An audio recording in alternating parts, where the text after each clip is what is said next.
Hello नमस्कार जय हिंद साथियों। मैं अश्विनी अखबार स्वागत करता हूं आपके अपने यूट्यूब चैनल डी के करियर क्लासेस में। तो कैसे हैं साथियों, कैसी चल रही है आपकी लेखपाल की तैयारी। तो जैसा कि आप लोग जानते हैं कि लेखपाल की परीक्षा की डेट आ चुकी है 19 जून। तो हमें मेहनत पहले से थोड़ी ज़्यादा करनी होगी जो अभी तक हम लोग कर रहे थे। तो इसी के साथ मैं आज के लिए आपके लिए इंपॉर्टेंट लेक्चर लेकर आया हूँ, जिसमें मैं आपके लिए भारत की महत्वपूर्ण योजना लेकर आया हूँ। इस योजनाओं में हम केंद्र सरकार की और राज्य सरकार की जो ग्रामीण विकास से संबंधित योजनाएं हैं उनके बारे में जानेंगे, क्योंकि योजनाएं तो भारत में लाखों चल रही हैं, लेकिन जो ग्रामीण विकास से संबंधित योजनाएं हैं उनसे सवाल आपके ज़्यादा आएंगे।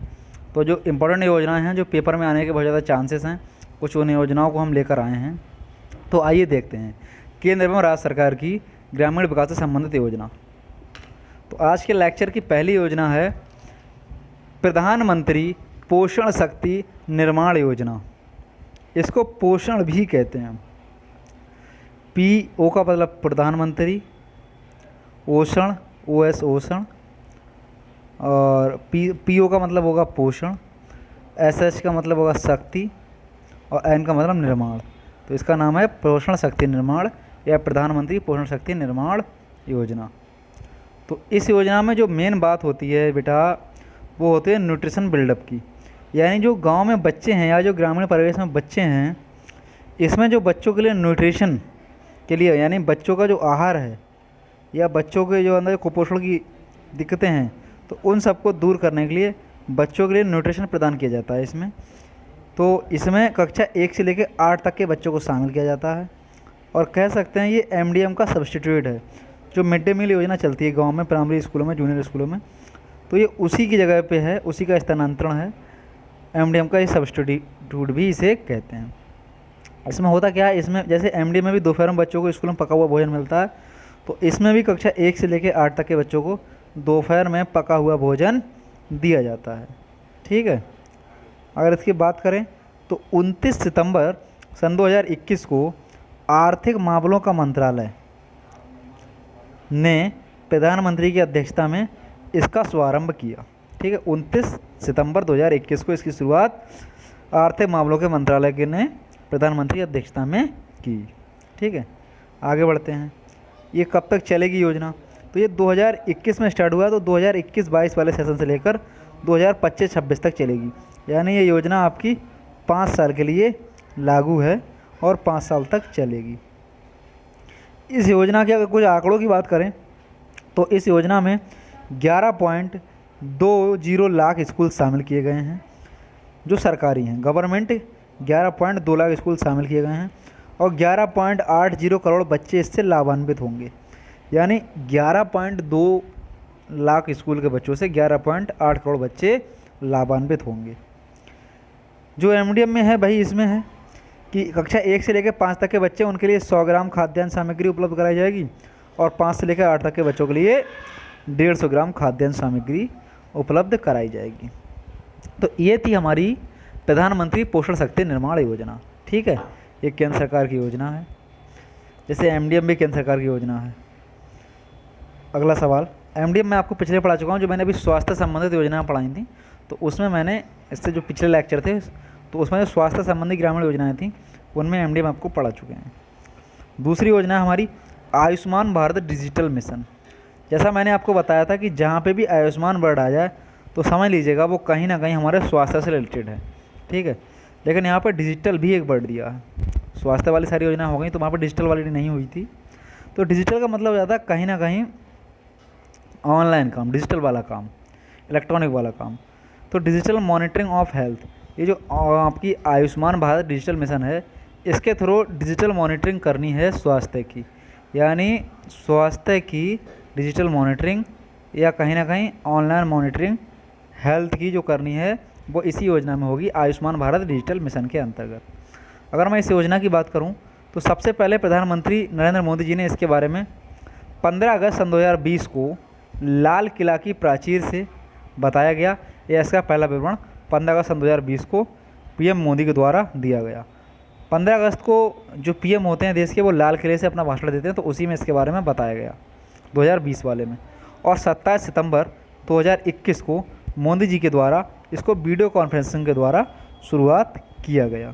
ठीक है, अगर मैं बात करूँ इसके संगठन की, इसमें क्या क्या आता है इस योजना के अंतर्गत, क्या क्या इसके कंपोनेंट हैं, तो कंपोनेंट क्या क्या हैं आयुष्मान भारत डिजिटल मिशन के। इसमें एक आपका हेल्थ आईडी बनती है, हेल्थ केयर प्रोफेशनल रजिस्ट्रेशन बनता है आपका, एक रजिस्ट्रेशन होता है, सारी हेल्थ फैसिलिटी की इसमें बात दी जाती है आपकी, सारा रिकॉर्ड होता है इसमें, या निजी स्वास्थ्य रिकॉर्ड प्रणाली होती है। तो इतनी सारी चीज़ें आपकी रिकॉर्ड होती हैं ऑनलाइन, और ये सारी चीज़ें आपके लिए उपलब्ध होती हैं इसमें, ठीक है। तो अगली योजना है PMAYG या CMAYG, ये केंद्र की है, ये राज्य की है।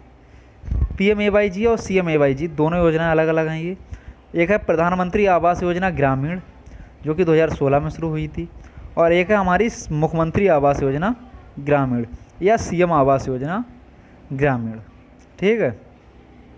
तो ये दो योजनाएं चल रही हैं हमारे देश में, और ये योजनाएं 2016 से जो चल रही थी आपकी प्रधानमंत्री आवास योजना ग्रामीण वाली, अभी केंद्र सरकार ने निर्णय लिया है 8 सितंबर 2021 को, ये निर्णय लिया था 8 दिसंबर 2021 को केंद्र सरकार ने, कि ये दोनों योजनाएं PM और CMAYG दोनों योजनाएं अप्रैल 2024 तक चलेंगी। अब ये निर्णय क्यों लिया गया? देखो, एक लक्ष्य रखा था इन्होंने कि पूरे भारत में 2.95 करोड़ पक्के घरों का निर्माण हम करेंगे इस योजनाओं के अंतर्गत। लेकिन हुआ क्या, पहले तो ये सुनो।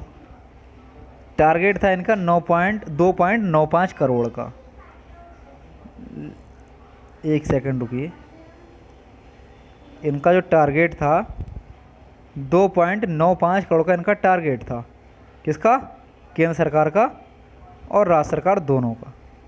लेकिन हुआ क्या, मैं आपको बताऊं। जो टारगेट था इनका, ये 29 सितंबर 2021 तक, 29 सितंबर 2021 तक जो पूरा हो पाया वो 1.65 करोड़, ये आप नोट कर लेना, 1.65 करोड़ का हो पाया पूरा। टारगेट था भैया 2.95 करोड़ का, यानी करीब 3 करोड़ मकानों का, 5 लाख कम है। लेकिन जो पूरा हो पाया 29 सितंबर 2021 तक, वो 1.65 करोड़ ही मकानों का निर्माण हो पाया, या पक्के मकानों का हो पाया, ठीक है। तो फिर भी 1 करोड़ से ज़्यादा मकान अभी भी रह गए हैं। तो इसीलिए इस योजना को कह दिया है केंद्र सरकार ने कि ये योजना 2024 तक और चलेगी, जो टारगेट है वो पूरा होगा, ठीक है। इसी योजना के अंतर्गत 1 सितंबर 2021 को उत्तर प्रदेश के CM माननीय योगी जी ने 5.51 लाख लाभार्थियों को उनके घरों की चाबी प्रदान की, तथा इसकी लागत 6637.72 करोड़ रुपए थी, ठीक है। ये बात हो गई इस योजना की इम्पोर्टेंट आंकड़ा। अब आगे बढ़ते हैं। आत्मनिर्भर कृषक समन्वित विकास योजना, ठीक है। आत्मनिर्भर कृषक समन्वित विकास योजना ये राज्य सरकार की योजना है। जिस योजना में क्लियर नहीं हो रहा वहाँ पे मैंने लिख दिया आगे, और जिस पर मुख्यमंत्री लिखा वो तो मुख्यमंत्री है ही, जिस पर केंद्र लिखा वो केंद्र की है ही, और मुख्यमंत्री वाली योजना जो भी आएंगी वो हम सारी यूपी की योजनाएं पढ़ेंगे। बाकी अब राज्य सरकार की योजना तो ये उत्तर प्रदेश राज्य की योजना है। तो इस योजना की अगर शुरुआत की बात करें तो ये योजना आत्मनिर्भर कृषक समन्वित विकास योजना ये 2 सितंबर 2021 को प्रारंभ हुई। इसमें जो लक्ष्य रखा गया, इसका लक्ष्य है किसानों को FPO का गठन किया गया। इसके अंतर्गत FPO क्या होता है? FPO एक ब्लॉक स्तर पर गठित एक संस्था होती है, तो किसानों के लिए इसका गठन किया गया। इसमें होता क्या है? FPO के अंतर्गत किसानों को रोजगार के अवसर प्रदान किए जा सकें, तथा कृषक उत्पादक संगठनों के गठन की बात ब्लॉक स्तर पर इसमें की गई। तो ये थी हमारी आत्मनिर्भर कृषक समन्वित विकास योजना। अगली योजना देखते हैं, उत्तर प्रदेश मुख्यमंत्री बाल सेवा योजना। जो उत्तर प्रदेश के बालक हैं उनके लिए है। ये ऐसे बालकों के लिए है जिन बच्चों ने कोविड महामारी में या कोविड-19 में या कोरोना की बीमारी में अपने माता पिता को खो दिया या अपने पिता को खो दिया, उनके लिए है ये योजना। तो अगर इस योजना की शुरुआत की बात करें तो 29 मई 2021 को योजना लागू हुई। उत्तर प्रदेश मुख्यमंत्री बाल सेवा योजना 29 मई 2021 को लागू की गई, ठीक है। इसमें ऐसे बच्चों को शामिल किया गया है जिन्होंने कोविड की महामारी में अपने आश्रितों यानी अपने संरक्षकों, अपने पिता, अपनी माता या अपने अभिभावकों को खो दिया है। तो ऐसे बच्चों को इसमें शामिल किया गया है। तो उत्तर प्रदेश सरकार द्वारा उनको 4,000 रुपये मासिक सहायता प्रदान की जाएगी। कब तक प्रदान की जाएगी? जब तक वो वयस्क नहीं हो जाते, यानी कब तक वो 18 साल के नहीं हो जाते हैं। यदि पिता की मृत्यु हुई है तो उन बच्चों की माताओं को पेंशन आदि की भी सुविधाएं दी जाएंगी। ठीक है। और अगर बालिकाएं इसमें आ रही हैं इस योजना के अंतर्गत, तो बालिकाओं को वयस्क होने पर शादी में 1,01,000 रुपये भी दिया जाएगा। 1,01,000 रुपये प्रदान किया जाएगा उनके विवाह के उपरांत। और इसमें ऐसे बच्चों को शामिल किया जाएगा, ऐसे परिवारों को शामिल किया जाएगा जिनके बच्चों के लिए वार्षिक आय 3 लाख से कम हो। ठीक है, 3 लाख से कम हो। इस योजना की शुरुआत की बात करें तो ये मैंने ऊपर ही बता दिया, इस योजना को 29 मई 2021 को लागू किया गया था। ठीक है, ये इंपॉर्टेंट योजना है। कोविड-19 की जितनी योजनाएं आएंगी सारी इंपॉर्टेंट हैं। अगली योजना उत्तर प्रदेश कोविड इमरजेंसी वित्त पोषण योजना। ये योजना 15 मई 2021 को उत्तर प्रदेश सरकार या उसके मंत्रिपरिषद के द्वारा मंजूरी दी गई इसको। इसमें क्या होता है, फाइनेंशियल हेल्प की जाती है। जब कोरोना आया था तो बहुत ज़्यादा दिक्कतें हुई थी हमारे देश को, इतनी ज़्यादा कोविड से रिलेटेड दवाइयों की, मास्क की और बहुत सारे उपकरणों की ज़रूरत पड़ी थी, तो उनको उपलब्ध नहीं करा पा रही थी सरकार। तो सरकार ने ये उत्तर प्रदेश कोविड इमरजेंसी वित्त पोषण योजना चालू की। उन्होंने कहा कि हम लोगों की फाइनेंशियल हेल्प करेंगे। अगर कोविड महामारी से उपचार से संबंधित अगर कोई व्यक्ति कोई इंडस्ट्रीज खोलना चाहता है, कोई फैक्ट्री खोलना चाहता है, कोई इन्वेस्टमेंट करना चाहता है, कोई उपकरण बनाना चाहता है, कोई मास्क बनाना चाहता है, कोई सैनिटाइज़र बनाना चाहता है, कोई रिसर्च करना चाहता है, तो उसके लिए हम हेल्प करेंगे, हम उसकी फाइनेंशियल हेल्प करेंगे। ये बात कही थी हमारे उत्तर प्रदेश सरकार ने। तो इस योजना के अंतर्गत 25% खर्चा सरकार देगी और अधिकतम 10 करोड़ रुपए तक की सहायता कर सकती है इसमें सरकार, या इतने रुपए तक का लोन उपलब्ध करा देगी या सहायता करेगी इस योजना के अंतर्गत। ये बात कही थी उत्तर प्रदेश सरकार ने। ठीक है, अगली योजना देखते हैं, शहरी प्रवासियों के लिए किफ़ायती किराए पर आवास योजना। ये शहर में जो लोग बाहर से निवास करने आए या बाहर से जो लोग आते हैं, तो उनके लिए किफ़ायती किराए की आवास योजना ये सरकार ने शुरू करी उत्तर प्रदेश सरकार द्वारा। 26 मार्च 2021 को उत्तर प्रदेश सरकार द्वारा इसको शुरू किया गया। इसमें शहरी आवास बनाए गए, इनको किराए पर दिया जाता है। छात्रों के लिए, विधवाओं के लिए, कामकाजी महिलाओं के लिए, एससी वाले लोगों के लिए, एसटी वर्ग के लिए और ओबीसी आदि के लिए इसमें प्राथमिकता दी जाती है कि इन लोग के लिए पहले आवास मिलेंगे किराए पे, बाद में बाकी लोगों को। ठीक है, तो ये भी एक इम्पोर्टेंट योजना है। इसके बाद मुख्यमंत्री सक्षम सुपोषण योजना, ये भी उत्तर प्रदेश सरकार की योजना है। मुख्यमंत्री सक्षम सुपोषण योजना, इस योजना के अंतर्गत राज्य सरकार के द्वारा इसको शुरू किया गया। राज्य सरकार का जो बजट है वो 100 करोड़ रुपए इसमें रखा गया है। इसमें क्या है, जो 6 माह से लेकर 5 साल तक के जो छोटे शिशु हैं या बच्चे हैं उनको इसमें शामिल किया गया है। और इसमें इन बच्चों के अलावा 11 वर्ष से लेकर 14 वर्ष तक की बालिकाओं के लिए भी शामिल किया गया है, क्योंकि उस उम्र की जो बच्चियां होती हैं, 11 वर्ष से 14 उम्र की जो बालिकाएं होती हैं, इस उम्र की बच्चियों में मासिक धर्म प्रारंभ हो जाते हैं, पीरियड्स आना शुरू हो जाते हैं, और पीरियड्स आने की वजह से उनकी बॉडी से बहुत ज़्यादा ब्लड निकल जाता है। इसकी वजह से उन बालिकाओं में एनीमिया की दिक्कतें आने लगती हैं या वो एनीमिया का शिकार हो जाती हैं। एनीमिया का मतलब है, एनीमिया का उनकी बॉडी में खून की कमी हो जाती है या उनकी बॉडी में रक्ताल्पता हो जाती है। तो उस रक्ताल्पता को पूरा करने के लिए या उनकी बॉडी में जो एनीमिया हो गई है उसकी पूर्ति के लिए ये योजना चलाई गई है, मुख्यमंत्री सक्षम सुपोषण योजना। तो इसमें क्या है, इस योजना में पोषण की कमी को दूर करने के लिए, चाहे बच्चों की या 11-14 वर्ष की बालिकाओं की पोषण की कमी को दूर करने के लिए राज्य सरकार ने इस योजना को प्रारंभ किया है। इसमें होता क्या, इस योजना में अतिरिक्त पोषण प्रदान किया जाता है। इन बच्चियों के लिए और उन छोटे बच्चों के लिए अलग से अतिरिक्त पोषण की व्यवस्था की जाती है ताकि उनके पोषण अच्छे से हो सके और अच्छे से वो बच्चे डेवलप हो सकें।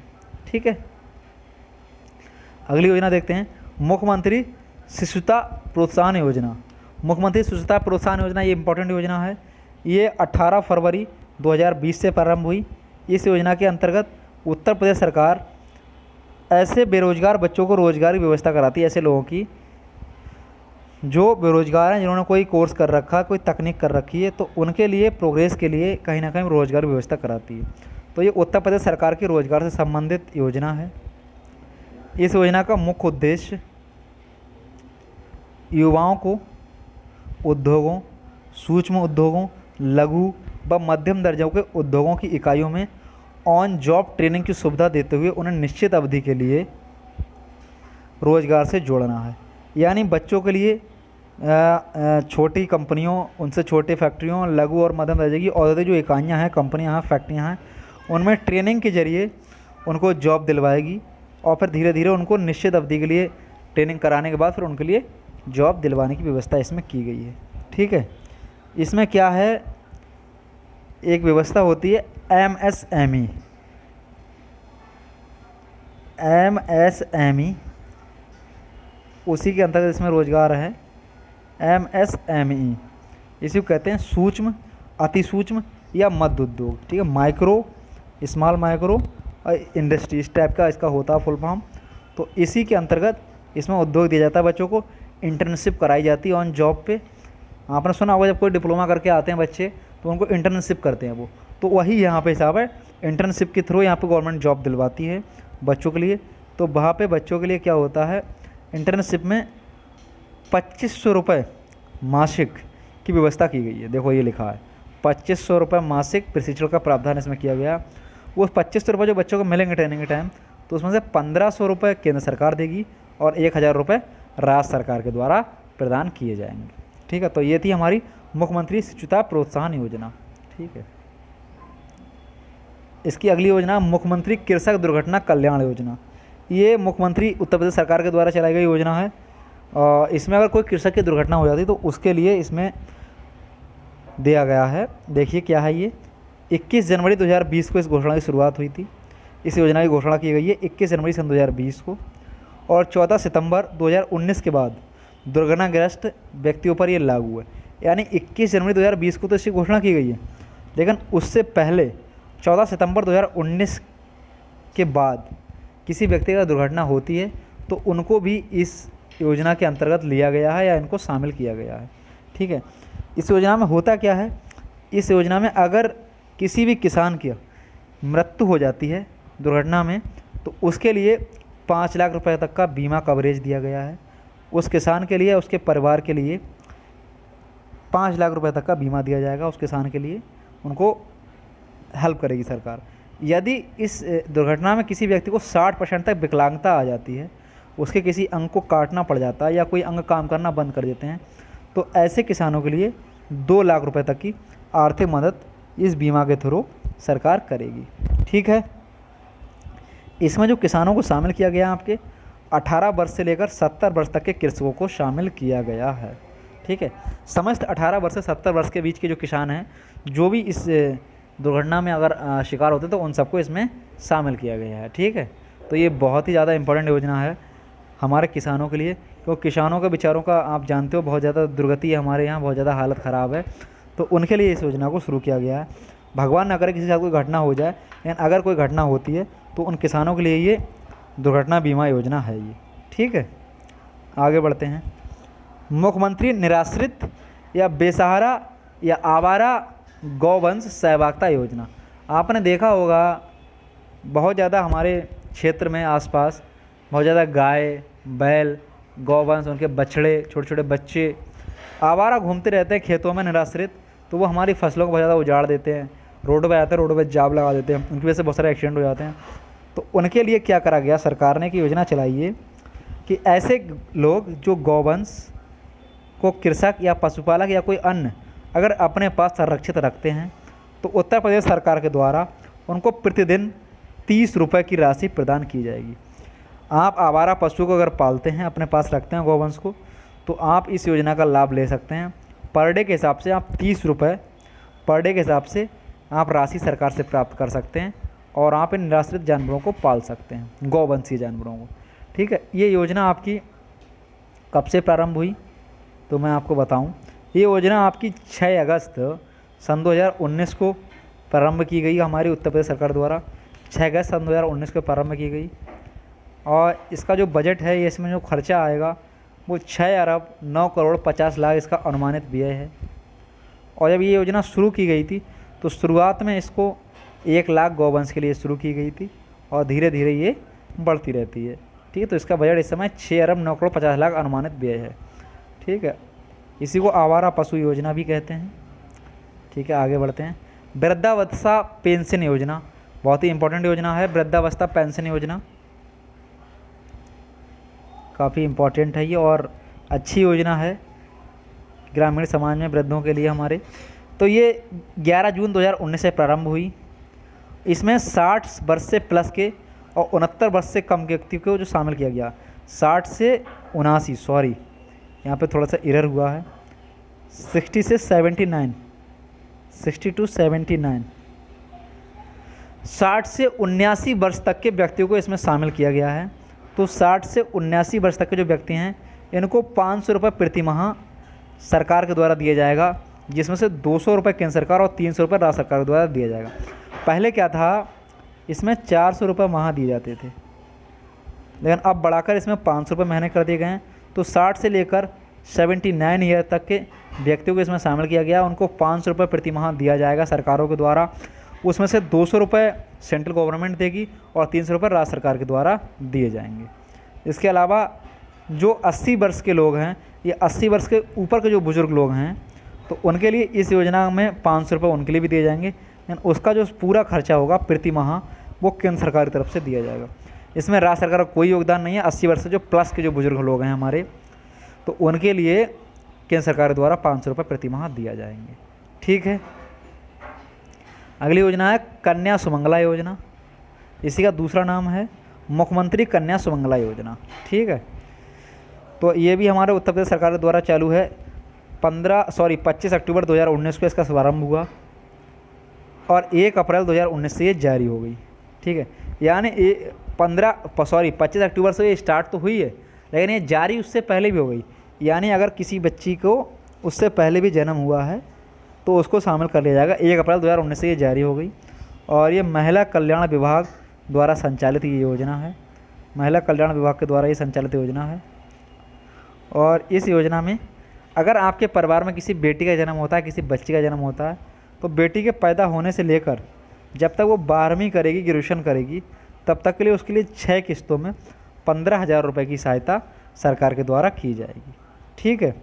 अगर किसी घर में, एक ही शर्त है, अगर किसी घर में 2 बालिकाओं को, अधिकतम उसमें होता क्या, एक घर में 2 बच्चों को ये मिल सकती है, 2 बालिकाओं को, लेकिन यदि प्रथम प्रसव में एक बालिका का जन्म हुआ किसी घर में और जब दोबारा डिलीवरी होती है तो उस घर में अगर 2 बालिकाओं का जन्म हो जाता है तो वो 3 बहनें ना हो गई, तो 3 बहनों के लिए कहेंगे फिर ये योजना नहीं है। लेकिन ऐसा नहीं है। अगर पहली बार में एक बच्ची का जन्म होता है, दूसरी बार में 2 जुड़वा बहनें पैदा हो जाती हैं, तो इस योजना का लाभ तीनों बच्चों को प्रदान किया जाएगा। ठीक है। और वैसे ही योजना अधिकतम एक परिवार में 2 बच्चों के लिए है, लेकिन अगर उनमें से कोई एक जुड़वा पैदा हो जाती हैं, सेकंड वाली बच्चियाँ बाद वाली जो जन्म होता है वो जुड़वा का हो जाता है, तो इस योजना का लाभ तीनों बच्चों को मिलेगा। ठीक है। इसमें होता क्या है, 6 किस्तों में 15,000 रुपये की मदद की जाएगी। एक घर में अधिकतम 2 बच्चों के लिए, अगर जुड़वा पैदा होती हैं तो 3 बच्चों के लिए।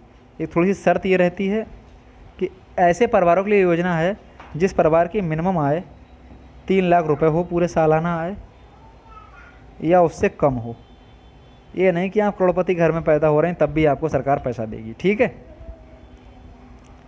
अगली योजना है मुख्यमंत्री सुपोषण योजना या मुख्यमंत्री सुपोषण, एक वर्ड यहाँ पे मिस हो रहा है, मुख्यमंत्री सुपोषण घर योजना। क्या, मुख्यमंत्री सुपोषण, यहाँ पे और लिख लेना आप, घर योजना।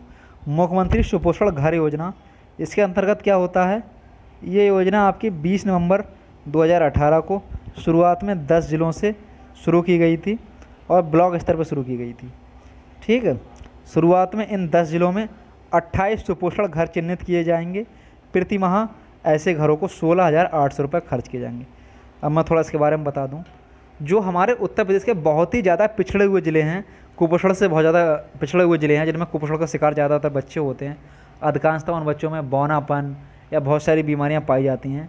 तो जो हमारे बुंदेलखंड के ज़िले हैं, जो पूर्वी ज़िले हैं कुछ, उनको इसमें शामिल किया गया था, हमारे ज़िलों को, शुरुआत में 10 ज़िलों को, और ब्लॉक स्तर पर योजना शुरू की गई थी। तो उन 10 ज़िलों में उन्होंने 28 घर चिन्हित किए गए थे ब्लॉक स्तर से, और उन घरों को प्रति माह 16,800 रुपये का खर्चा सरकार देगी।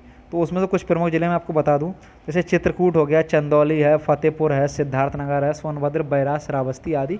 तो उस साइड के ये ज़िले थे, इनको इसमें शुरुआत में शामिल किया गया था। ठीक है। तो वो योजना थी मुख्यमंत्री सुपोषण घर योजना। तो बेटा आज के क्लास में इतनी ही योजना रहने देते हैं। इनको एक बार आप और देख लीजिएगा और बहुत अच्छे से इनको नोट्स बना लीजिएगा। और ये योजना बहुत ज़्यादा इंपॉर्टेंट है। अभी बहुत सारी योजना बची हैं जो आपके लिए मैं नेक्स्ट लेक्चर में लेकर आऊँगा। तब तक के लिए आज का लेक्चर यहीं पे ख़त्म करते हैं। Thanks for watching. Please like share and subscribe the channel. ज़्यादा से ज़्यादा बच्चों को इस चैनल के बारे में बताइए और उनको पहुँचाइए यहाँ चैनल तक, और चैनल को सब्सक्राइब करिए। ठीक है, thank you all of you.